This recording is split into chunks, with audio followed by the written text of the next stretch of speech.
Good morning, everyone, and welcome. This is Misha Bear coming to you pre recorded from beautiful downtown rural Arizona, where I am here with my teddy bear, whose name is Bear. Hi, everyone! To share about developing a deeper sense of safety and security.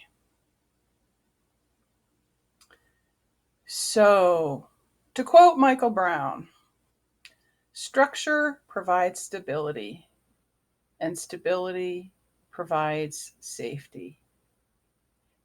Safety is one of the foundations for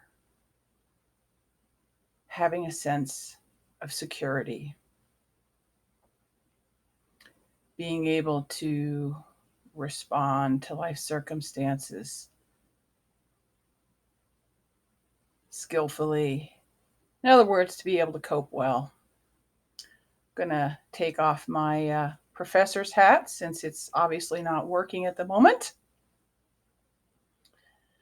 Okay, so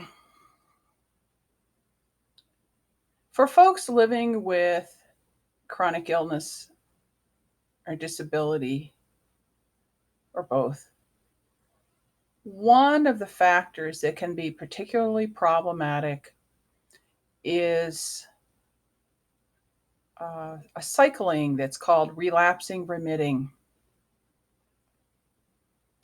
That's one of the official medical terms that's used for particular expressions of illness, where there are periods where there's a relapse or a greater expression of symptoms, or a disease process flares up. And the remitting phase is when it eases back off and the person goes back to their non flare up state of baseline health and wellness and function, and either lesser symptoms or perhaps even no symptoms. Anyway, this same degree or type, the same type of unpredictable variability can happen in a lot of other ways. Besides having conditions flare up and symptoms flare up, there can also be changes in functional capacity.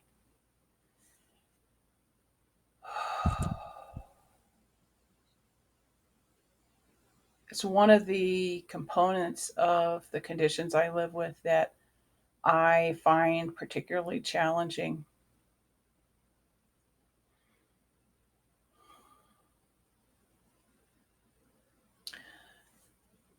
So, similarly to how routines, predictable structure in one's life is helpful to provide a greater sense of stability and safety, there's a kind of strategy I and others have developed in our lives to address this issue of varying functional capacities.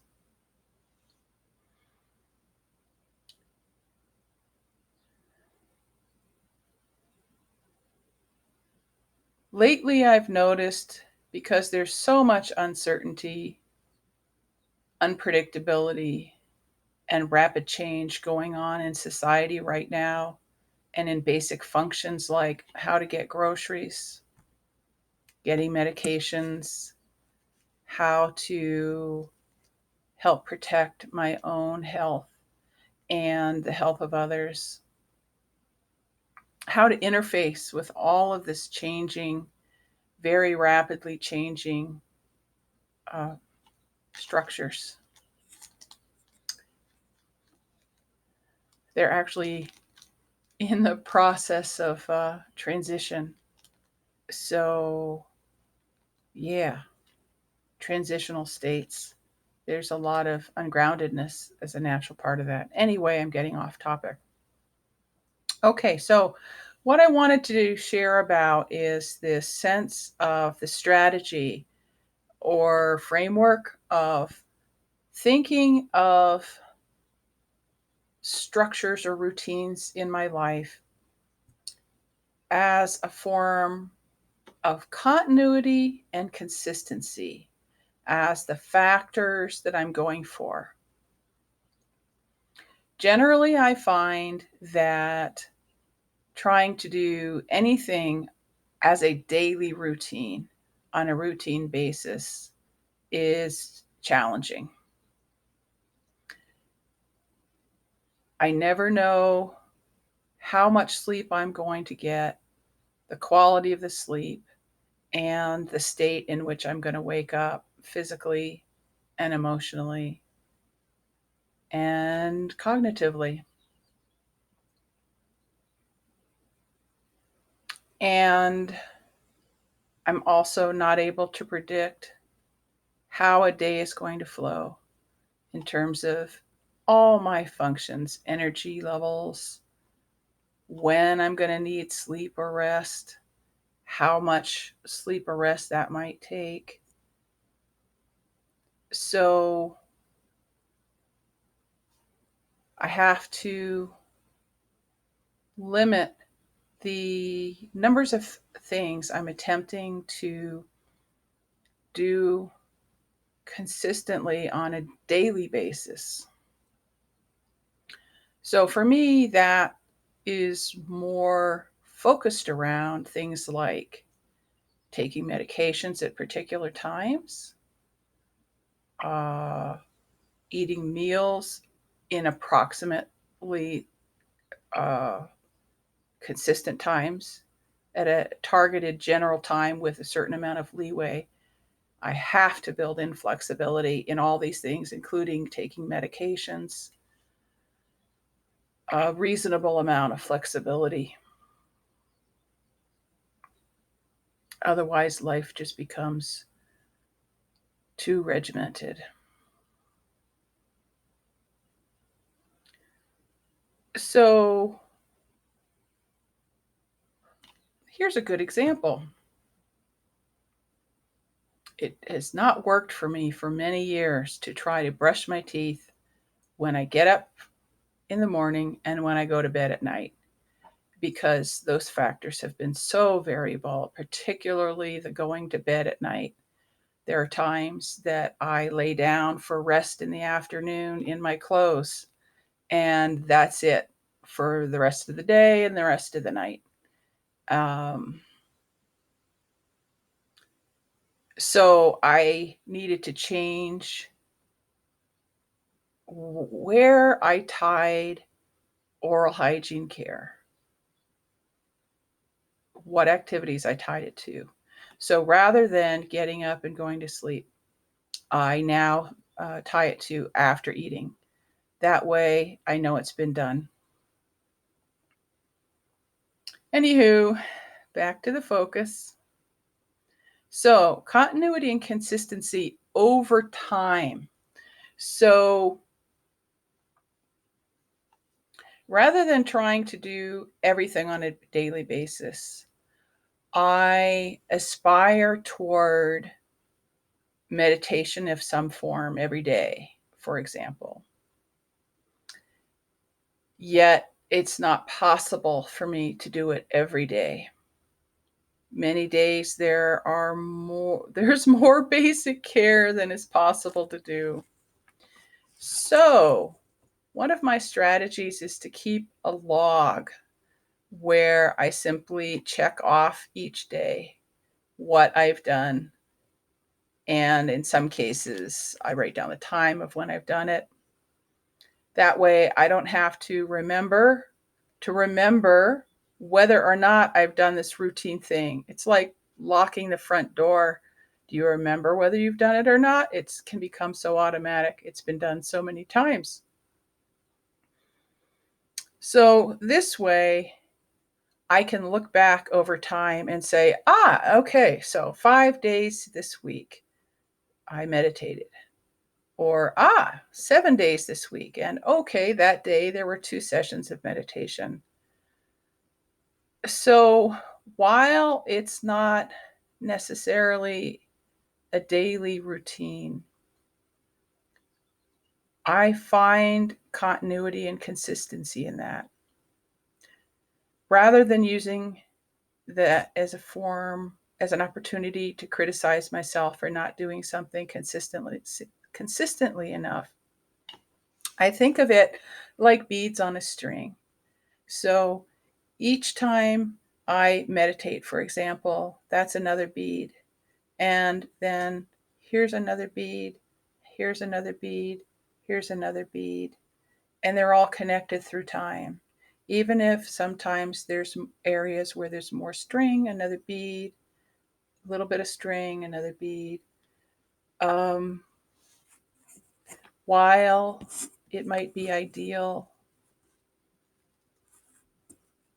to meditate every day, it just may not be possible.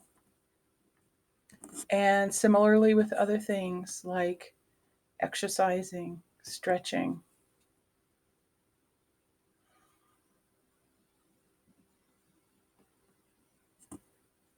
taking time for play.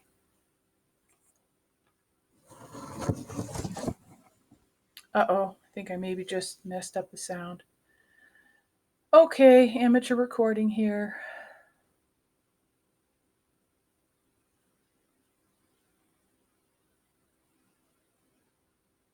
So give yourself credit for all the times that you are able to do something.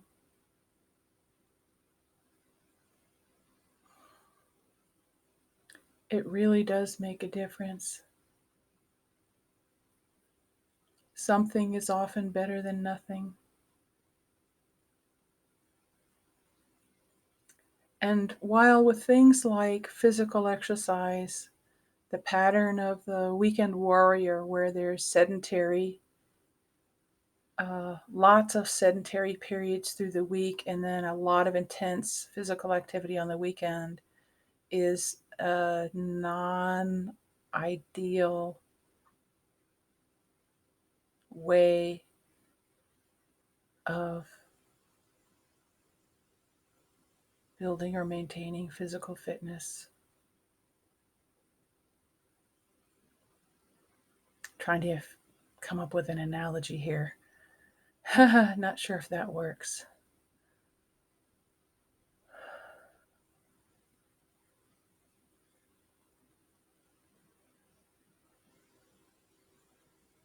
Three times a week may not mean Monday, Wednesday, Friday, or Tuesday, Thursday, Saturday.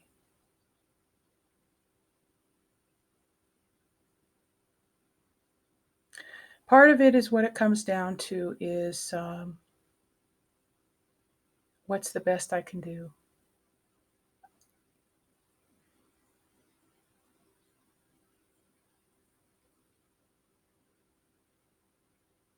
I think for me, continuity means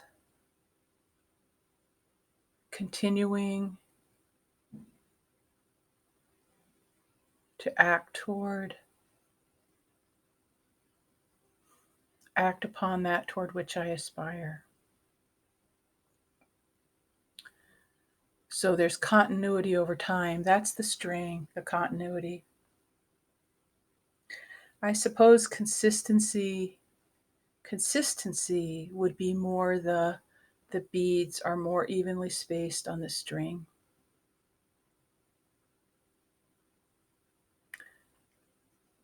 I suppose that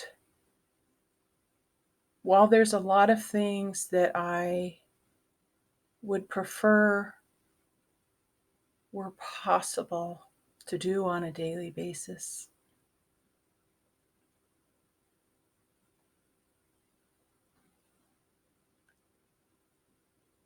I find that doing them on a weekly basis has to be where the consistency comes into play. Consistency means being able to do it over and over again. That's part of what it means. So, because there's such a high degree of uncertainty and unpredictability in what my functional capacities will be in any particular day, I need to have a lot of flexibility and kindness and gentleness around when those things actually happen.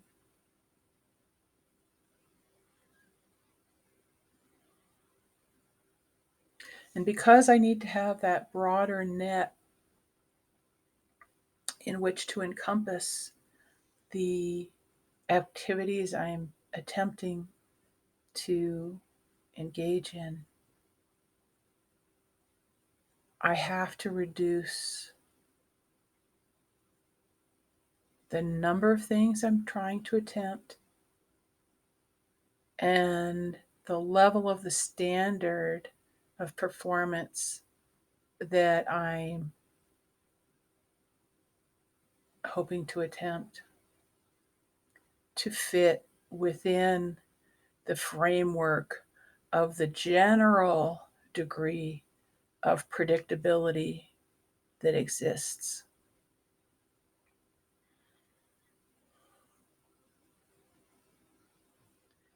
Part of what helps me with this is remembering that this too shall pass. That's one of the sometimes wonderful aspects of uncertainty. You can be certain that this too will change. And based on past history at this time in my life, I can know during some of those down cycles, down periods, that the likelihood of the change being worsening or death, even, are lower than the chances of gaining greater function again for another window of opportunity. So I think that's about it for today. I think this might be take 20 at this point. Not sure trying to record in my mornings is a wise idea. Thank you for listening. I hope this was of some value, and